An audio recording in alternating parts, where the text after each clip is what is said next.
السلام علیکم ورحمۃ اللہ تعالی وبرکاتہ نحمده ونصلی ونسلم علی رسولہ الکریم اما بعد فاعوذ باللہ من الشیطان الرجیم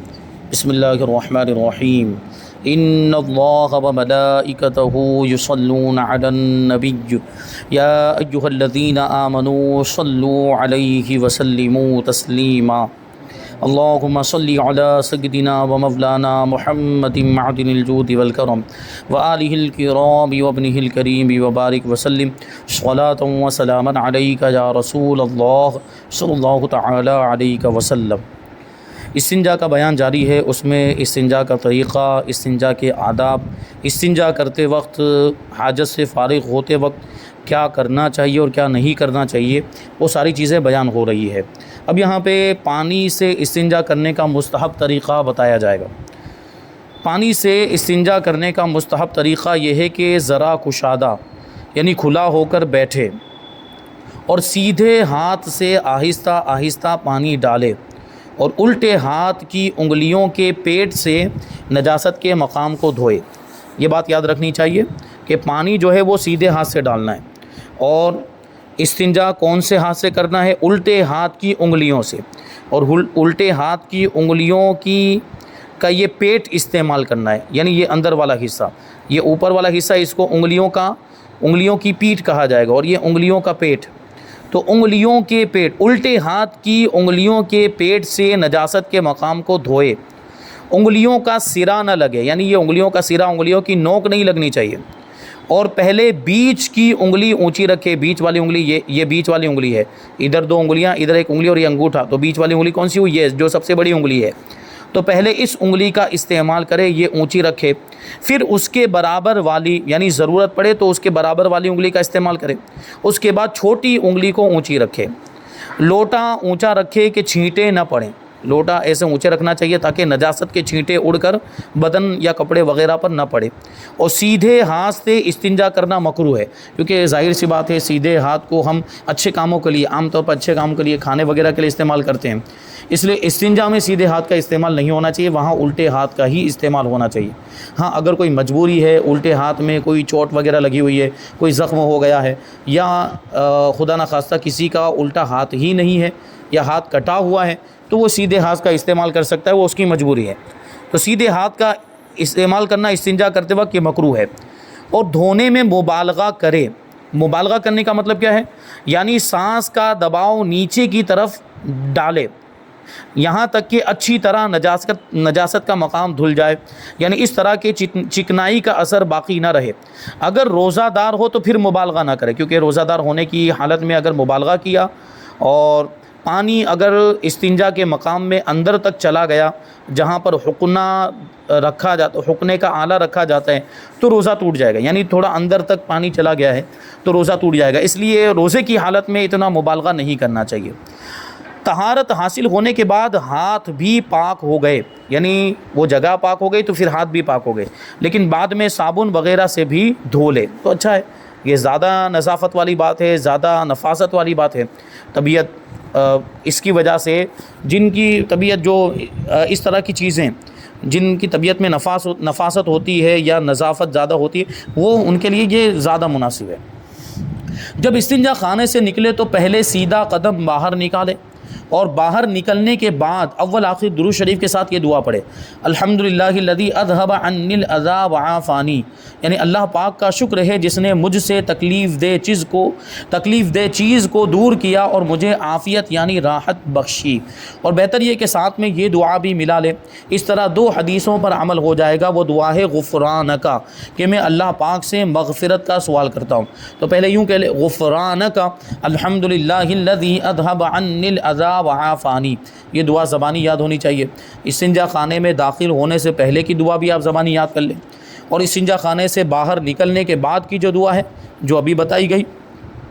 وہ بھی زبانی یاد کر لیں۔ اور اس میں بھی اس بات کا لحاظ رکھنا ہے کہ یہ استنجا خانے کے اندر نہیں پڑھ سکتے، بیت الخلاء کے اندر نہیں پڑھ سکتے، یہ ذکر ہے، اس میں اللہ کا نام آتا ہے، اس کو باہر نکلنے کے بعد پڑھنا ہے۔ فارغ ہونے کے بعد جب استنجا خانے سے بیت الخلاء سے باہر آ جائیں اس کے بعد یہ دعا پڑھنی ہے۔ اب استنجے کے ڈھیلوں کے احکام بیان کیے جا رہے ہیں۔ آگے پیچھے سے جب نجاست نکلے تو ڈھیلوں سے استنجا کرنا سنت ہے۔ رسول پاک صلی اللہ علیہ وسلم نے ڈھیلوں سے استنجا کیا ہے، اور ملک عرب میں چونکہ پانی کم ہوتا ہے وہاں پانی سے استنجا کرنا پانی کی کمی کی وجہ سے تھوڑا مشکل ہے، اس وجہ سے وہاں ڈھیلوں سے استنجا کرنے کا رواج زیادہ ہے، اور وہاں ڈھیلوں سے استنجا کرنا یہ سنت طریقہ اس وجہ سے کہ حضور پاک صلی اللہ علیہ وسلم نے بھی ڈھیلوں سے استنجا کیا ہے۔ اور اگر صرف پانی ہی سے طہارت حاصل کر لی تو بھی جائز ہے۔ مقصد کیا ہے کہ نجاست دور ہو جائے، گندگی دور ہو جائے، چاہے اب وہ پانی کے ذریعے دور ہو جائے یا ڈھیلوں کے ذریعے دور ہو جائے، مگر مستحب یہ ہے کہ ڈھیلے لینے کے بعد پانی سے طہارت حاصل کرے، یہ بہتر ہے۔ یعنی پہلے ڈھیلے کا استعمال کرے، اور ڈھیلے کا استعمال کرنے کے بعد پانی سے بھی دھو لے اور پانی سے بھی استنجا کر لے، تو یہ بہتر طریقہ ہے اور اس میں زیادہ ثواب ہے۔ اور اللہ تبارک و تعالیٰ کو ایسے لوگ زیادہ پسند ہے۔ اللہ تبارک و تعالیٰ نے قباء کے مقام پر رہنے والوں کے تعلق سے ارشاد فرمایا کہ اللہ تعالیٰ وہاں کے لوگوں کو زیادہ پسند فرماتا ہے۔ جب اللہ تبارک و تعالیٰ نے یہ آیت کریمہ نازل فرمائی کہ قباء کے لوگوں کو اللہ تعالیٰ زیادہ پسند فرماتا ہے، جہاں وہ اسلام کی سب سے پہلی مسجد بنائی گئی تھی، تعمیر کی گئی تھی، تو حضور پاک صلی اللہ علیہ وسلم نے خاص طور پر ان لوگوں سے پوچھا کہ تم لوگ ایسا کون سا عمل کرتے ہو کہ تم اللہ کے محبوب بن گئے، اللہ تعالیٰ تم کو پسند فرماتا ہے، اللہ تعالیٰ تم سے محبت فرماتا ہے؟ تو ان لوگوں نے جواب دیا تھا کہ یا رسول اللہ، ہم یوں تو کوئی خاص عمل نہیں کرتے، لیکن ایک عمل ایسا ہے کہ ہمیں امید ہے کہ یہ اسی عمل کی وجہ سے اللہ تبارک و تعالیٰ نے ہمیں اپنا محبوب بنا لیا، اور وہ عمل یہ ہے کہ جب ہم حاجت سے فارغ ہوتے ہیں تو استنجا کے وقت پہلے ڈھیلے استعمال کرتے ہیں، پھر پانی استعمال کرتے ہیں۔ تو اللہ تبارک و تعالیٰ نے ان کے اس عمل کو پسند فرمایا۔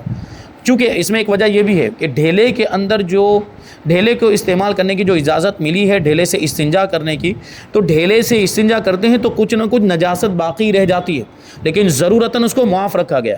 جیسے مثال کے طور پر ابھی یہاں پہ آپ کی ہتھیلی پر کوئی نجاست لگ گئی، آپ نے ایک پتھر لیا یا اینٹ کا ٹکڑا لیا اور اس سے رگڑ کے اس کو صاف کر دیا، ہتھیلی پر سے اس نجاست کو اینٹ کے ٹکڑے کے ذریعے سے یا پتھر کے ٹکڑے کے ذریعے سے رگڑ کر صاف کیا، تو اس کا کچھ نہ کچھ اثر باقی رہے گا آپ کی ہتھیلی پر۔ تو دوسرے مقام پر، جسم کے دوسرے حصے پر اگر نجاست لگی ہے تو اس کا تو دھونا ہی ضروری ہے۔ یہ ڈھیلے کا جو معاملہ ہے، یہ ڈھیلا استعمال کرنا صرف استنجا کے مقام میں ہی جائز ہے، وہیں پر صرف ڈھیلے کا استعمال کیا جا سکتا ہے، اور وہاں ڈھیلے کا آپ نے استعمال کیا ہے اور اس کے باوجود بھی اگر کچھ نجاست کا اثر باقی رہ جاتا ہے تو وہ معاف ہے، کیونکہ استنجا کا معاملہ بار بار پیش آتا ہے، اس لیے اتنی نجاست کو معاف رکھا گیا ہے۔ ہاں، جہاں پانی کی فراوانی ہے، پانی کثرت کے ساتھ پایا جاتا ہے، تو وہاں ڈھیلے کا بھی استعمال کرنا چاہیے تاکہ سنت پر عمل ہو جائے، اور پانی بھی استعمال کرنا چاہیے۔ اور عام طور پر شہر وغیرہ میں مسائل ہوتے ہیں، ڈھیلے وغیرہ استعمال عام طور پر شہروں میں نہیں کیے جاتے، اور شہروں میں صرف پانی استعمال کیا جاتا ہے۔ اسی طرح باہر کے ممالک میں چلے جائیں اور مغربی ممالک میں چلے جائیں، وہاں ڈھیلوں کا استعمال بالکل ختم ہو چکا ہے۔ تو اگر آپ کر سکتے ہوں، آسانی ہو، ڈھیلے کا بھی استعمال کریں تو پانی کا بھی استعمال کر سکتے ہوں، تو دونوں چیزوں کا استعمال کریں۔ لیکن اگر صرف پانی ہی سے استنجا کر لیا، پانی ہی سے پاکی حاصل کر لی اور نجاست بالکل دور ہو گئی، گندگی بالکل دور ہو گئی، تو یہ بھی کافی ہے اور یہ بھی جائز ہے۔ فرماتے ہیں آگے اور پیچھے سے پیشاب پاخانے کے سوا کوئی اور نجاست مثلاً خون، پیپ وغیرہ نکلے، یا اس جگہ خارج سے نجاست لگ جائے، یعنی کوئی دوسری نجاست دوسری جگہ سے وہاں لگ جائے، تو بھی ڈھیلے سے صاف کر لینے سے طہارت ہو جائے گی۔ کیا مطلب ہوا کہ اس جگہ سے پیشاب پاخانہ نکلے تو ڈھیلے سے استنجا کر ہی سکتے ہیں، ڈھیلے سے اس کو پاک کر سکتے ہیں۔ اس کے علاوہ یعنی پیشاب پاخانے کے علاوہ کوئی اور نجاست جیسے خون نکلا یا پیپ نکلا اور اس کو بھی ڈھیلے سے صاف کر دیا تو اس سے بھی طہارت ہو جائے گی۔ یا دوسری کوئی نجاست دوسرے مقام سے نکلی تھی، وہ وہاں جا کر لگ گئی، یا خارج میں کسی اور چیز کی نجاست جیسے کسی جانور کا پاخانہ تھا جو ناپاک تھا، وہ اس مقام پر لگ گیا اور اس کو بھی ڈھیلے سے صاف کر دیا، تو اس سے بھی طہارت ہو جائے گی، جبکہ اس موضع یعنی جگہ سے باہر نہ ہو، یعنی اتنے ہی حصے میں لگا ہو جتنا جو نجاست کا جو حصہ ہے، آپ سمجھ سکتے ہیں جو شرمگاہ ہے، جو مقام پیچھے کا جو مقام ہے، اتنے حصے کے اندر ہی وہ نجاست لگی ہو، وہاں سے پھیلی نہ ہو۔ وہاں سے اگر وہ پھیل گئی ہو، دور تک پہنچ گئی، دوسرے مقام پہ بھی لگ گئی ہو، تو پھر دھونا ضروری ہو جائے گا۔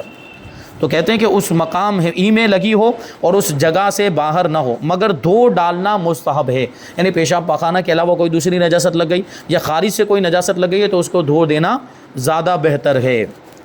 ڈھیلوں کی کوئی تعداد معین سنت نہیں یعنی کوئی تعداد فکس نہیں ہے، ضرورت اس بات کی ہے کہ جتنے سے صفائی ہو جائے، جتنے ڈھیلے ایک سے ہو جائے تو ایک ہی کافی ہے، دو سے ہو جائے تو دو کافی ہو جائیں گے، تین سے اگر صفائی ہو جاتی ہو تو تین کافی ہوں گے، اور بسا اوقات یہ بھی ہو سکتا ہے کہ تین ڈھیلے استعمال کرنے کے باوجود ابھی تک صفائی نہیں ہو پائی ہے تو تین سے زیادہ استعمال کرنے پڑیں گے۔ تو مطلب کیا ہوا کہ تعداد کوئی فکس نہیں، ڈھیلوں کی کوئی تعداد فکس نہیں ہے، جتنے ڈھیلے سے صفائی ہو جائے۔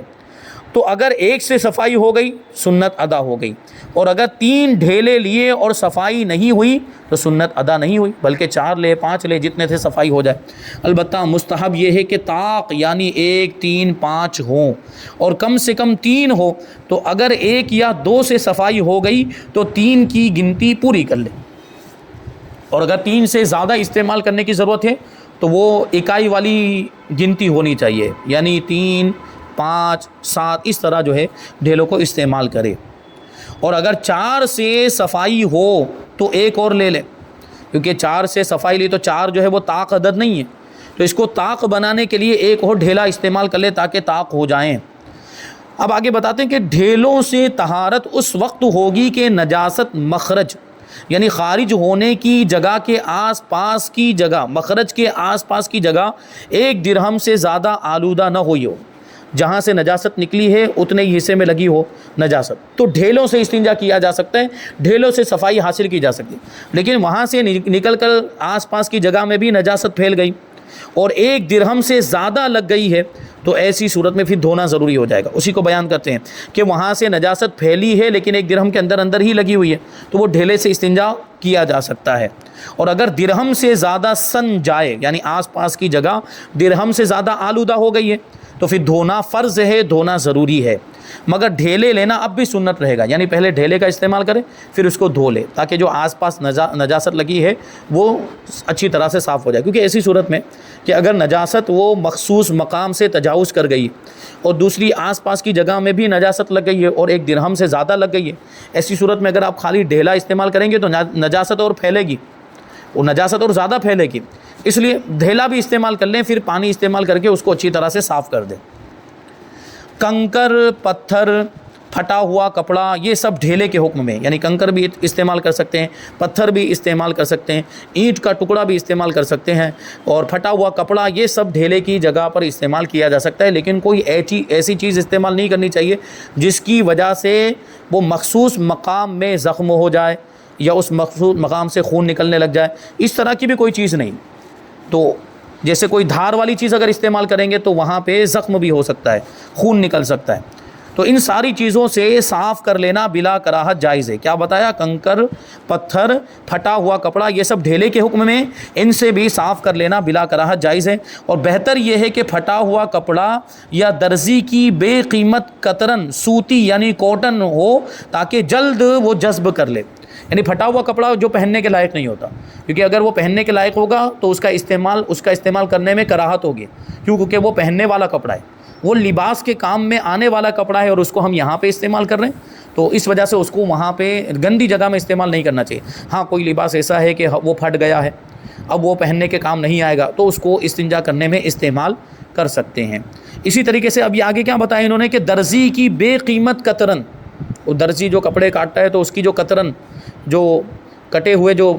چھوٹے چھوٹے ٹکڑے رہ جاتے ہیں اور وہ ویسے ہی کبھی پھینک دیتے ہیں یا اس طرح جو ہے کہ کسی کو دے دیتے ہیں، فری میں دے دیتے ہیں، تو وہ قطرن حاصل کر لی جائے۔ سوتی ہو تو زیادہ بہتر ہے، یعنی کاٹن کا ہو تو زیادہ بہتر ہے، کیونکہ کاٹن آپ لیں گے تو اس میں وہ نجاست زیادہ جذب ہو جائے گی، وہ نجاست اس میں جلدی سے سوکھ جائے گی، تو اس کا استعمال زیادہ بہتر ہے۔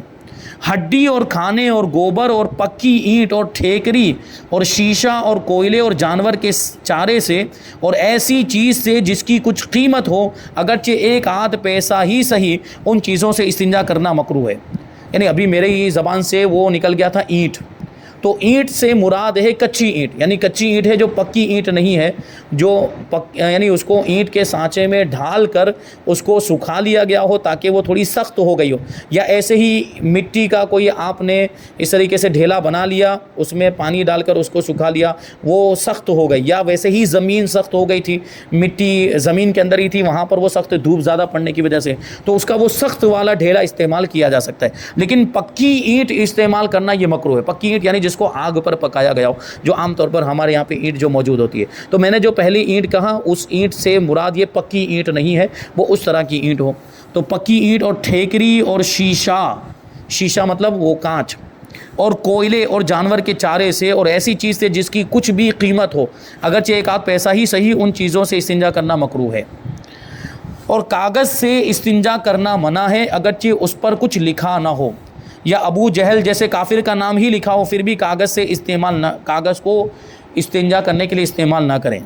اور داہنے یعنی سیدھے ہاتھ سے استنجا کرنا مکروہ ہے. اگر کسی کا بایاں ہاتھ بیکار ہو گیا تو اسے داہنے یعنی سیدھے ہاتھ سے استنجا کرنا جائز ہے. اور جس ڈھیلے سے ایک بار استنجا کر لیا اسے دوبارہ کام میں لانا مکروہ ہے، کیونکہ ایک بار استنجا کر چکے ہیں، اب دوبارہ استعمال کریں گے تو اس میں نجاست لگی ہوگی، تو وہ نجاست ادھر دوسرے مقام پہ لگ سکتی ہے. اس وجہ سے ایک ڈھیلے کو ایک بار استعمال کر لینے کے بعد دوسری بار استعمال کرنا مکروہ ہے. مگر دوسری کروٹ اس کی صاف ہو تو اس سے استنجا کر سکتے ہیں. یعنی مان لو کہ بڑا ڈھیلا لے لیا، مثال کے طور پر بڑا پتھر لیا تھا، اس کے 3 کونے تھے، پہلے ایک کونے سے استنجا کر لیا، ابھی اس کے 2 کونے باقی، تو دوسرے کونے سے اور تیسرے کونے سے استنجا کیا جا سکتا ہے، جبکہ ہاتھ بھی آلودہ نہ ہو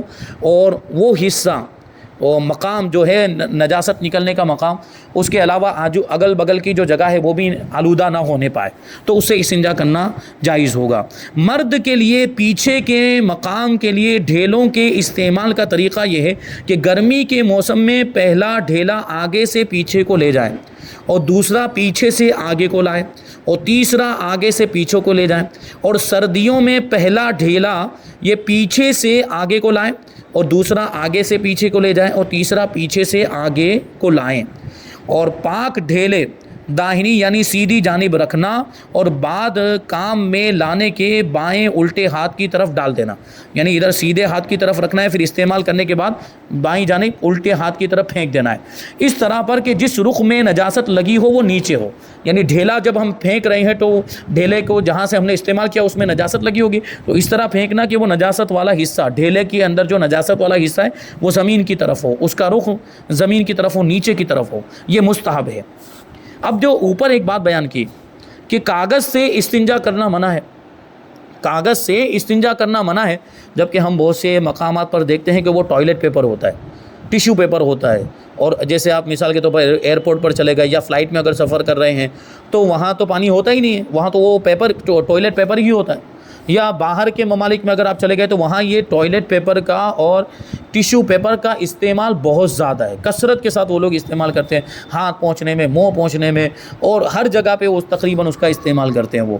تو ٹوائلٹ پیپر سے استنجا کرنا اس کا کیا حکم ہوگا؟ جبکہ کاغذ سے استنجا کرنا منع ہے. تو کاغذ سے استنجا کرنا منع اس وجہ سے ہے کہ وہ لکھنے کے کام آتا ہے، وہ علم حاصل کرنے کا ذریعہ ہے. اس پر اگرچہ اس پر لکھا ہوا نہیں ہے لیکن بعد میں لکھا جا سکتا ہے. یعنی وہ علم حاصل کرنے کا ذریعہ، اور علم حاصل کرنے میں جن چیزوں کا بھی استعمال ہوتا ہے جن کو اسباب علم کہا جاتا ہے ان کا ادب کرنا چاہیے، جیسے قلم ہے، کاغذ ہے، کاپی ہے، کتاب ہے، ان ساری چیزوں کا ہمیں ادب کرنا چاہیے کیونکہ وہ علم حاصل کرنے کا ذریعہ بنتے ہیں. تو اسی وجہ سے کاغذ سے استنجا کرنا منع ہے. لیکن ٹوائلٹ پیپر کے بارے میں، ٹوائلٹ پیپر کے استعمال کی علماء نے اجازت دی ہے کیونکہ یہ اسی مقصد کے لیے بنایا گیا. ٹوائلٹ پیپر اسی مقصد کے لیے بنایا جاتا ہے، اور ٹوائلٹ پیپر پہ کچھ لکھا بھی نہیں جا سکتا. یعنی وہ علم حاصل کرنے کا ذریعہ ہے ہی نہیں، وہ اسباب علم میں سے نہیں ہے، وہ لکھنے میں کام نہیں آتا. البتہ بہتر یہ ہے کہ مٹی کا ڈھیلا استعمال کریں. لیکن ابھی آپ چلے گئے ایئرپورٹ پر یا ہوائی جہاز کے اندر سفر کر رہے ہیں، اس میں ٹوائلٹ پیپر تو ہے لیکن ڈھیلا کہاں سے؟ آپ یہ کر سکتے ہیں کہ پہلے سے ڈھیلا لے کر گئے ہوں تو وہاں وہ ڈھیلے کا استعمال کر سکتے ہیں. لیکن علماء نے ٹیشو پیپر اور ٹوائلٹ پیپر کے استعمال کی اجازت دی ہے، اس کو استعمال کیا جا سکتا ہے کیونکہ وہ اسی کام کے لیے بنایا گیا ہوتا ہے، اور یہ تو فری میں دستیاب ہوتا ہے. یعنی اس کے لیے جو ابھی بات کہی کہ کوئی ایسی چیز استعمال نہیں کرنی چاہیے جس کی کچھ قیمت ہو، تو اس کی تو کوئی قیمت نہیں، فری میں مل جاتا ہے. اور اگر ہم خود بھی خرید رہے ہیں تو انتہائی معمولی قیمت میں وہ دستیاب ہو جاتا ہے، اور اس کا استعمال اس کے اندر کیا جا سکتا ہے، استنجا کرنے کے لیے کیا جا سکتا ہے. تو یہاں پر ڈھیلوں کا بیان مکمل ہوا. اب استنجا خانے کے رخ کے بارے میں جو میں نے اس سے پہلے بھی عرض کیا تھا کہ استنجا خانے کا رخ، اگر وہ جو بیٹھک ہے، جو سیٹ ہے، وہ قبلے کی طرف اس کا رخ ہو گیا تو پھر اس کو کیا کرنا چاہیے، اور شروع ہی سے جب بنا رہے ہوں تو اس کا رخ کس طرف کرنا چاہیے، اس کا حکم بیان کریں گے، اور رفع حاجت کے لیے بیٹھنے کا طریقہ اور بائیں پاؤں پر وزن ڈالنے کی حکمت کیا ہے، کیوں ایسا حکم دیا، یہ بیان ہوگا، اور اس کے بعد وضو کا بیان انشاءاللہ تبارک و تعالیٰ آئندہ درس میں شامل کریں گے۔ اللہ تبارک و تعالیٰ کی بارگاہ میں دعا ہے کہ جو کچھ بھی بیان ہوا اس پر ہم سب کو عمل کرنے کی توفیق عطا فرمائے۔ وما علینا الا البلاغ۔ السلام علیکم۔